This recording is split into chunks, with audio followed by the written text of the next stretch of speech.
Selanjutnya memasuki acara inti yaitu talkshow kesehatan, jangan berhenti melangkah untuk hidup sehat bermakna yang akan dibawakan oleh Profesor Dr. Denny Agustiningsih MKes AIFM dan akan dimoderatori oleh Ibu Nur Anissa Rahmawati STMM. Ibu Nur Anissa Rahmawati STMM ini juga merupakan Wakil Ketua 1 Dharma Wanita Persatuan Universitas Gadjah Mada, kelahiran 29 Mei 1982, juga seorang entrepreneur yang memiliki pengalaman wirausaha sejak 2005.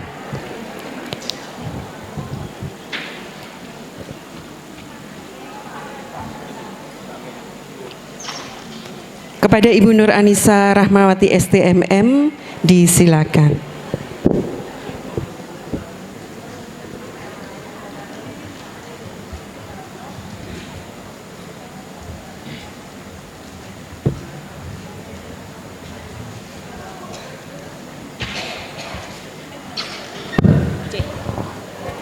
Bismillahirrahmanirrahim. Terima kasih Bu Indah dan Bu Herlina atas kesempatannya. Assalamualaikum warahmatullahi wabarakatuh. Salam sejahtera untuk kita semua.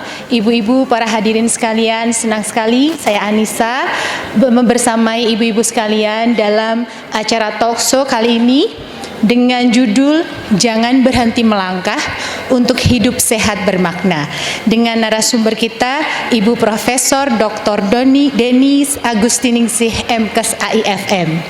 Ibu-ibu, seperti yang kita ketahui bersama, ibu adalah matahari di rumah kita masing-masing. Ibu adalah sumber energi yang harus senantiasa menjaga kesehatannya, mengingat keberadaannya sangat dibutuhkan oleh keluarga maupun sesama. Oleh karenanya, mari kita bersama-sama memanfaatkan kesempatan yang luar biasa bagus ini, di mana hari ini kita akan mendapatkan ilmu tentang menjaga kesehatan sehingga kita bisa berdaya dengan optimal di keseharian kita. Telah hadir bersama kita narasumber kita yang luar biasa, Ibu Profesor Dr. Denny Agustiningsih MKes AIFM. Beliau adalah seorang guru besar di Fakultas Kedokteran Kesehatan Masyarakat dan Keperawatan Universitas Gadjah Mada yang memiliki kepakaran di bidang fisiologi kedokteran dan fisiologi olahraga dengan fokus riset pada dampak aktivitas fisik terhadap sistem kardiovaskular, hormonal, dan neurokognitif, khususnya pada kelompok rentan seperti wanita pasca menopause. Banyak penelitian beliau diantaranya mencakup tema respon imun terhadap olahraga, latihan interval, dan gaya hidup sehat. Monggo ibu-ibu sekalian dipersiapkan fokusnya, kita sambut dengan tepuk tangan meriah pembicara kita yang luar biasa, Profesor Denny.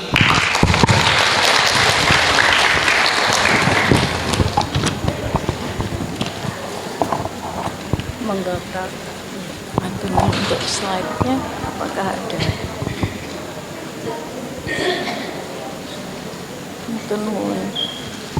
Baik, matur nuwun Ibu Ketua Dharma Wanita dan Ibu-ibu pengurus Dharma Wanita atas waktunya. Mohon izin saya berdiri. Selamat pagi, Assalamualaikum warahmatullahi wabarakatuh. Sangat senang sekali saya diundang lagi untuk sharing bersama ibu-ibu sekalian, karena ibu-ibu tadi adalah mataharinya. Jadi memang sangat berbahagia saya ada di sini walaupun saya tidak pernah aktif di Dharma Wanita. Ya, tapi kalau tadi melihat penampilan TPA Tunggadewi, saya 20 tahun yang lalu alumni, anak-anak saya alumni TPA Tunggadewi. Ya, sudah 20 tahun yang lalu, tapi alhamdulillah sangat membantu bagi kita yang multitasking ini. Ya. Nah, ibu-ibu sekalian, hari ini saya diminta untuk berbagi dengan ibu-ibu sekalian untuk memahami lebih jauh tentang aktivitas fisiknya. Ini kemana ya? Oke.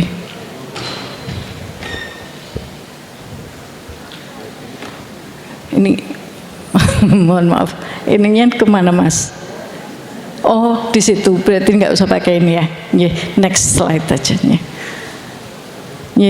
Hari ini ada 3 topik besar yang mungkin bisa kita diskusikan bersama, adalah pengertian sehat dan bugar, kemudian manfaatnya bagi kita perempuan dengan multitasking yang tidak ada istirahatnya, 24 jam selalu kurang ya. Nah kemudian bagaimana kita akan melihat aktivitas fisik ini sebagai salah satu komponen inti untuk perilaku hidup sehat supaya hidup kita menjadi lebih bermakna.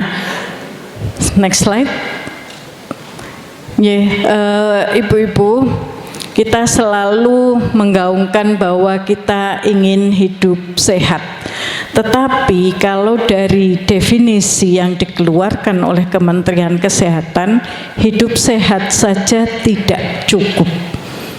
Kalau kita lihat bahwa sehat itu adalah tidak hanya bebas dari penyakit dan kecacatan, tetapi sehat itu juga harus produktif.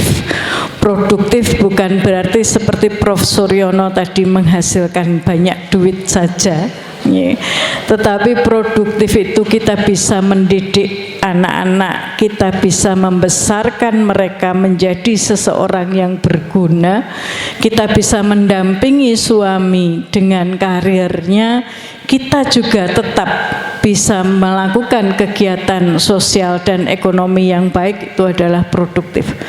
Tetapi modalnya tidak cukup hanya sehat. Modal yang paling penting adalah bugar. Bugar artinya apa? Bugar itu artinya kita bisa menjalankan tugas harian kita sehari penuh, tetapi di akhir hari kita masih bisa meluangkan waktu untuk mengerjakan semua hal yang menjadi hobi kita. Jadi bagi ibu-ibu yang sudah dari subuh bangun sampai nanti selesai, kalau ibu-ibu yang bekerja atau mengantar les sampai pukul 5 sampai maghrib, tetapi setelah itu yang masak bisa masak, yang hobinya menjahit masih bisa menjahit, yang hobinya olahraga, pilates, yoga di sore hari masih bisa melakukan, bukannya kemudian tepar sudah di tempat tidur di depan TV tidak bisa melakukan apa-apa.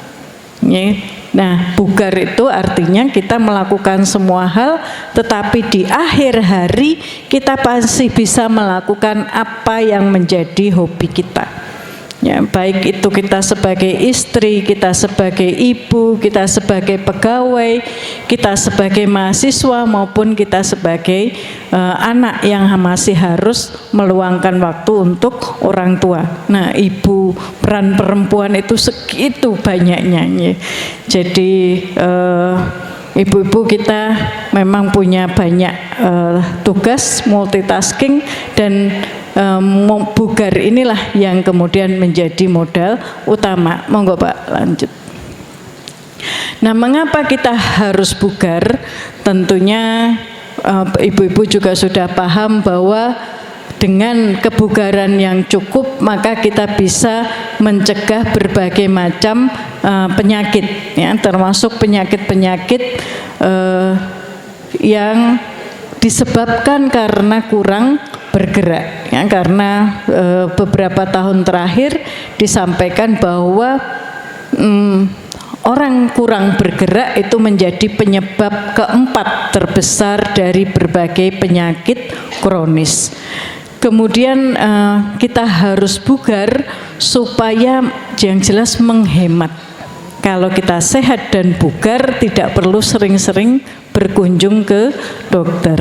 Nanti dokter Yunita ini jadi habis pasiennya ya dok. Dokter Kamelia ini nggak punya pasien, tapi sudah bahagia ya. Jadi mengurangi pengeluaran karena kita bisa memperbaiki fungsi-fungsi organ di dalam tubuh kita sehingga kesehatan fisik terjaga, kesehatan mental terjaga, dan juga fungsi kognitif kita tetap terjaga. Jadi ibu-ibu yang masih harus ngajari putra-putrinya belajar, kalau ibu-ibu bugar bukannya dimarah-marahi ya. Ya, kalau kita ngajari anak-anak nggak bisa-bisa, ini bukannya kita emosi marah-marah, tapi kalau kita bugar kita akan bisa membersamai mereka, menemani dengan lebih baik.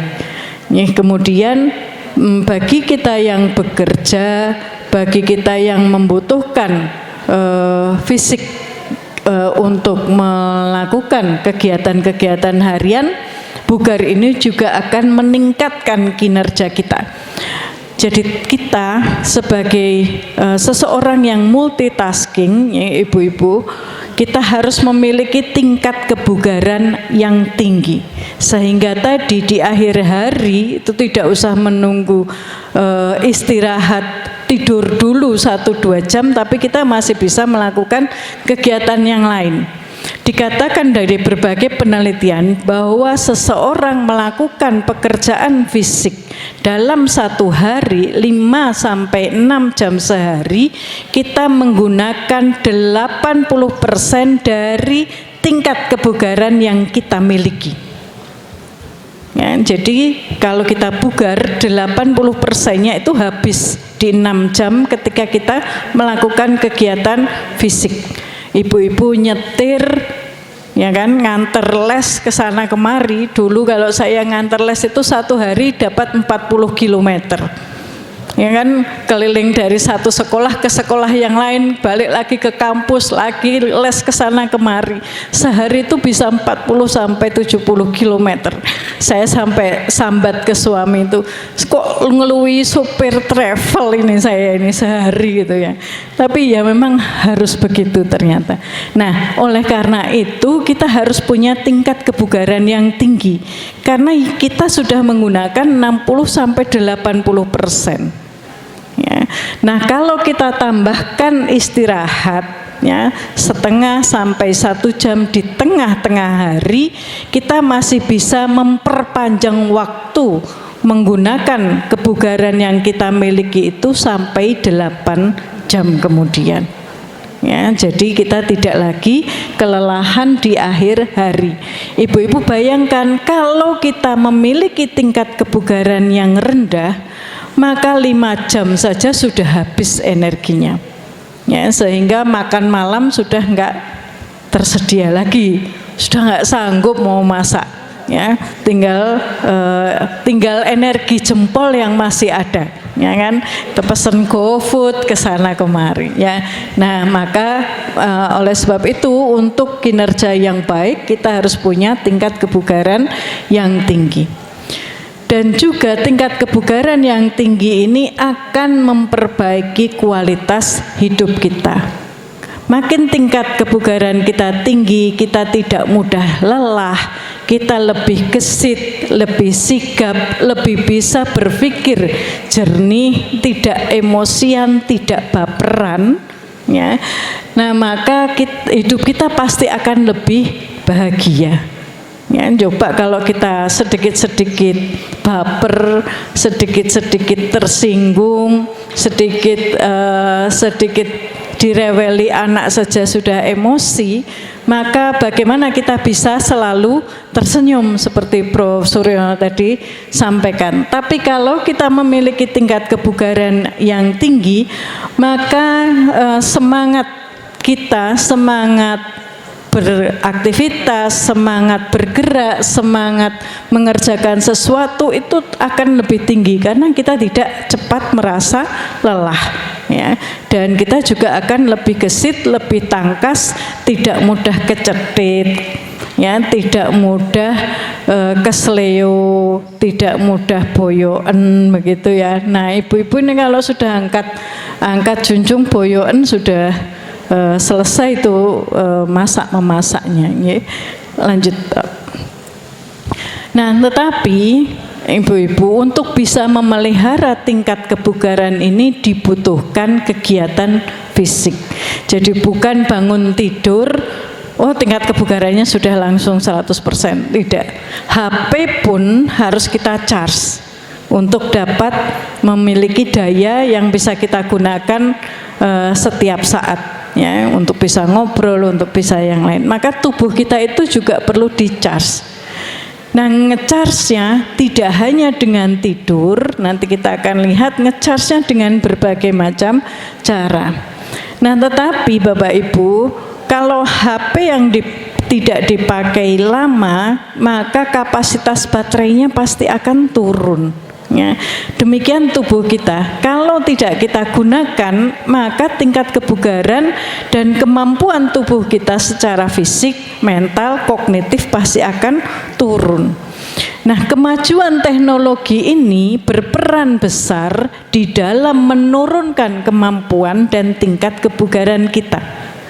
Ibu-ibu zaman dulu suka mencuci baju dengan tangan, mencuci piring dengan tangan. Berbagai penelitian membuktikan mencuci piring 15 menit dengan tangan, bukan dengan dishwasher, itu setara dengan kita jalan kaki kecepatan biasa selama 10 menit.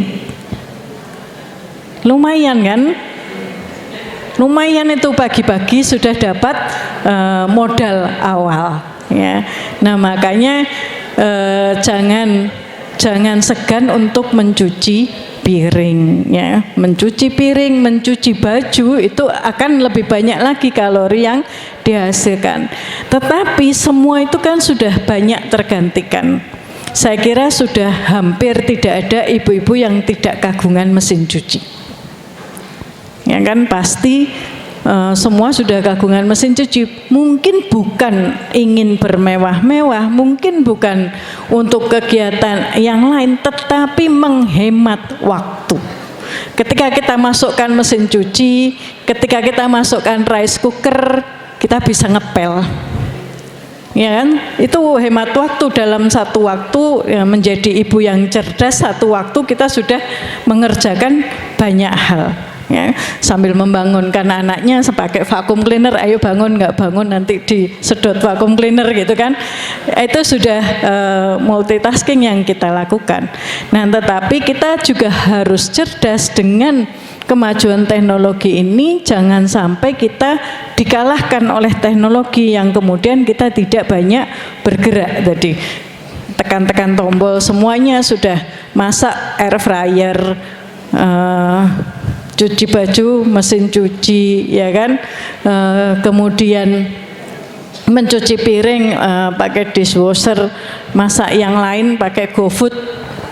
Nah, maka tubuh kita nggak di-charge lagi, ya. Jadi itu tetap harus kita akali bagaimana caranya kita menggunakan teknologi, tetapi kita tetap melakukan kegiatan fisik. Karena ibu-ibu mungkin sudah sering melihat bahwa sitting, duduk dalam jangka waktu lama itu adalah satu penyakit yang baru. Ya.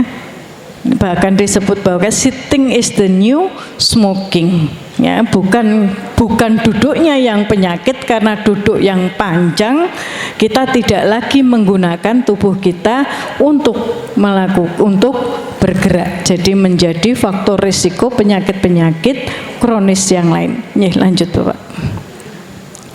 Nah, dari beberapa penelitian yang dituangkan di dalam tulisan ilmiah menyebutkan bahwa faktor utama yang sangat berperan dalam pencegahan penyakit tidak menular, penyakit kronis, obesitas, DM, hipertensi, ini adalah perilaku masing-masing.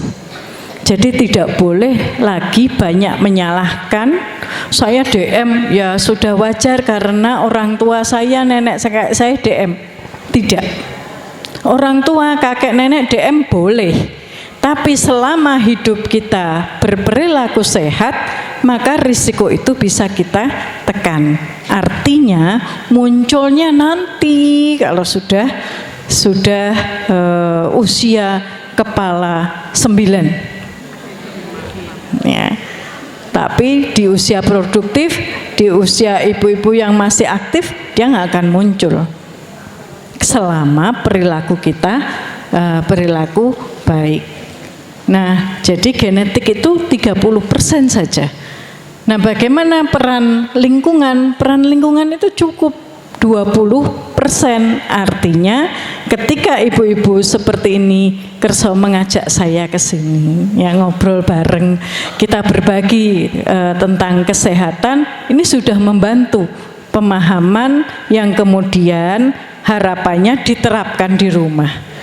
Bukan kemudian seperti mahasiswa kalau sudah keluar pintu sudah lupa, ya nanti kalau ujian ibu-ibu nih sudah keluar pintu ya mahasiswa sudah nggak ingat apa yang disampaikan di kelas. Tapi ibu-ibu saya harap nanti bisa mengaplikasikan sehingga 20% ini akan berlaku.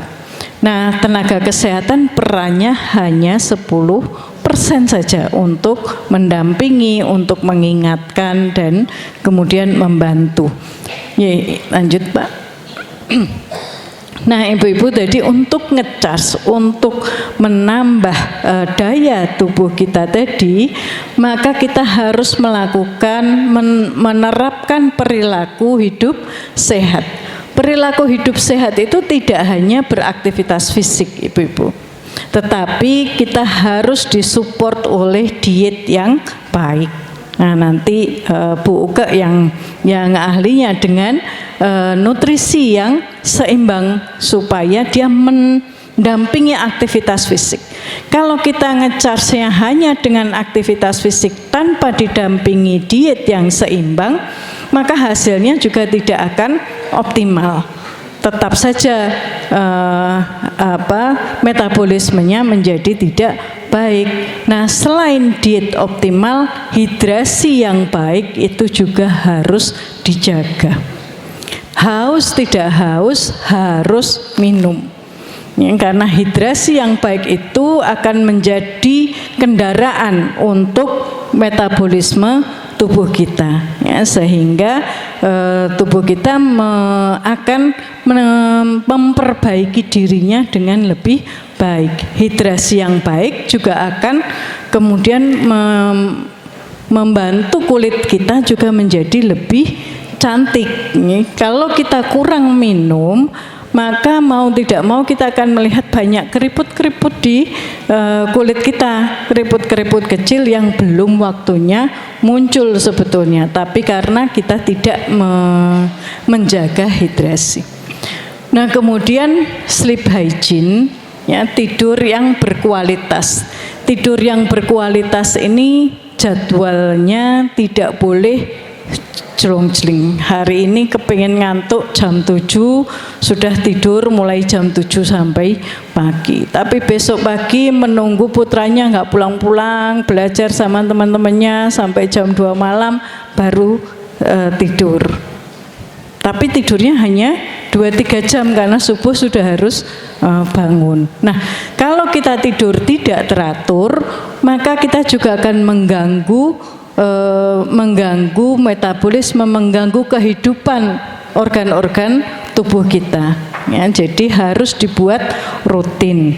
Nah, tidurnya jamnya harus kurang lebih teratur, selisih 1 jam, 2 jam itu masih oke. Tapi durasinya harus dijaga kurang lebih 6 jam sehari. Ya. Nah, kemudian ketika mau tidur, usahakan untuk lampu dikecilkan, tidak nyanding, tidak ada gadget di sebelahnya. Kan kadang-kadang kita nggak tidur-tidur terus nonton drakor sak ngantuk. Ternyata nggak ngantuk-ngantuk sampai berepisode-episode, penasaran kok nggak selesai sampai di mana ternyata nggak tidur-tidur sampai malam. Padahal kalau putranya begitu pasti ditugani, ya kan? Pasti dimarah-marahi.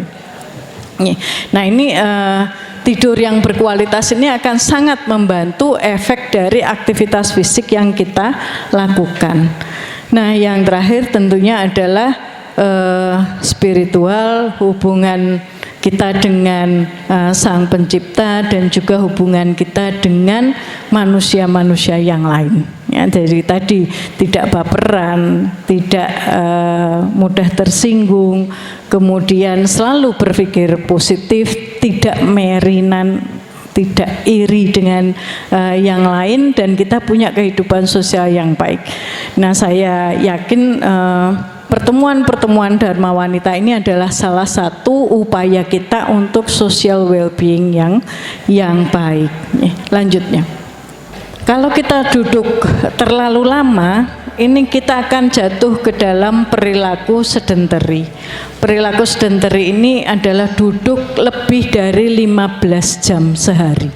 Ya, dulu waktu masih sekolah suka berolahraga, maka sebetulnya sudah punya simpanan memori. Tinggal sekarang memanggil lagi.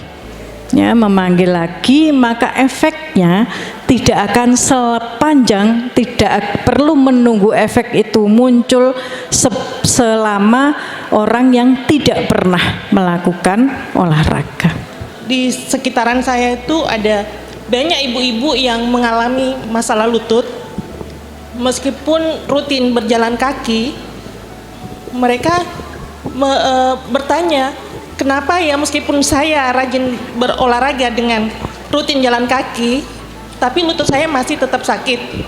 Kira-kira olahraga apa yang tepat untuk teman-teman kami ini yang lututnya bermasalah? Demikian. Apakah memang benar sebetulnya kita itu sebaiknya tidurnya itu jam 9 malam, ngaten, bangunnya itu jam 3 pagi.